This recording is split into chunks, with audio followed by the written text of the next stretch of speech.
Hello दोस्तों, नमस्ते, प्रणाम। मैं हूँ गिरिजा सिंघा। हमारे यूट्यूब चैनल पे आप लोग का स्वागत है। आप लोग के सामने एक चुटकुला नाच गीत सुनाने जा रही हूँ। आप लोग को कैसा लगा कमेंट बॉक्स में ज़रूर बताना। ढेर सारा प्यार, दुलार, आशीर्वाद देना। नैनीताल मती जाना हमारे पिया, नैनीताल मती जाना हमारे पिया। वही नैनीतालवा में ऊंची नीची सीढ़िया, वही नैनीतालवा में ऊंची नीची सीढ़िया।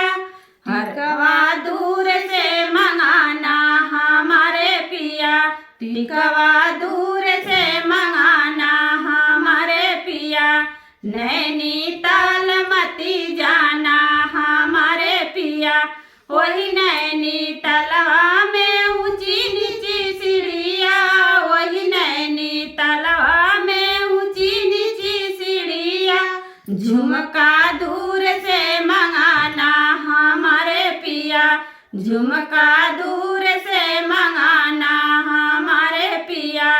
नैनीताल मती जाना हमारे पिया, वही नैनीतालवा में ऊंची नीची सीढ़िया, वही नैनीतालवा में ऊंची नीची सीढ़िया। हरवा दूर से मंगाना हमारे पिया, हरवा दूर से मंगाना हमारे पिया। नैनीताल मती जाना हमारे पिया, वही नैनीतालवा में ऊंची नीची सीढ़िया, वही नैनीतालवा में ऊंची नीची सीढ़िया। कंगना